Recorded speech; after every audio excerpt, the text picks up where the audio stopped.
Primeiro-Ministro Mike Eyman reuniu com o dirigente sindical para a falta de consenso sobre o assunto de aumento de idade de pensão não afetar a continuação do diálogo social. O modelo há que demonstrar seu direito de existência, segundo o primeiro mandatário, e o sigue papia, entre outros, sobre a flexibilidade do setor de trabalho. Ora, trata pessoas riba 60 anos. O primeiro-ministro topa, entre outros, com o sindicato que não afirma o protocolo de AUVI e a papia arriba a continuação da plataforma de diálogo social. Hecho que não pode chegar na consenso com todo o grêmio sobre o tema de AUVI não pode afetar o futuro do diálogo social.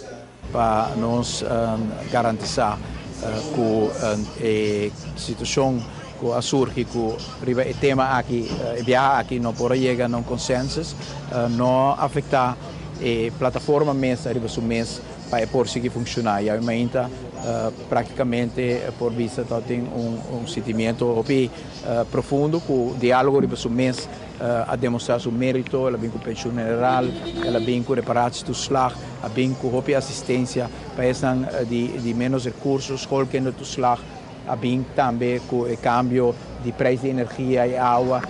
O sindicato não vai repassar o logro do diálogo social e para definir o caminho que tem que seguir proximamente. Bana de aspecto de AUV que tem de sindicato e também de parte grêmio comercial que tem uma inquietude arriba rapidez com a vai.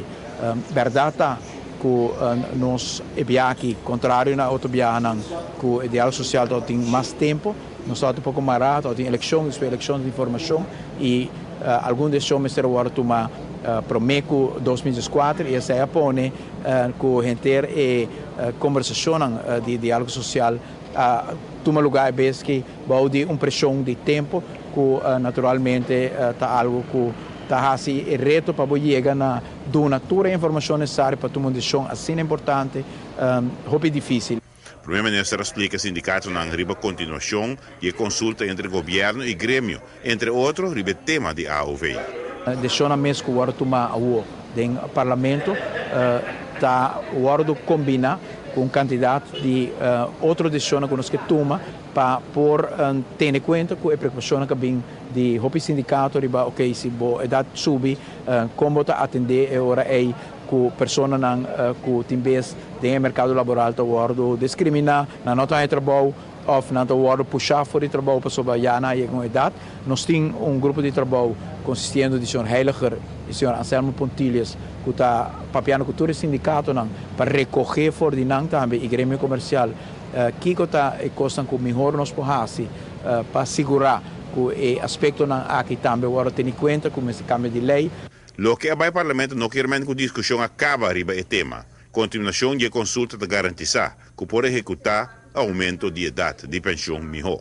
Naturalmente, nós papel que está full abrir ainda para outro ano, nós discutimos tem aspecto que está de pressão de tempo, pero inteiro aspecto de como está assim que a transição aqui está que o forward melhor realizar, o efeito não está minimalizar também para esse não que está sinto que tem vez na idade o usar contra de não ou com a saúde não está dando, que tudo isso aí nós vai dar atenção também tem diálogo, também tem entre outros de ST, boa ideia não comportar por introduzir sistema de prima que não unicamente necessário de um salário, mas agora cargar mais grande da comunidade que não sempre é mesmo gente não paga e nós permitir que nós façamos a discussão aqui também parte de nossa discussão na abertura de ano. Giovanni Müller, notícia da noite. O primeiro-ministro está satisfeito com o sindicato não apresentar ideia e opinião que ajuda a uma melhor discussão de tema e que ajuda a atender com a inquietude na hora da reunião continuar.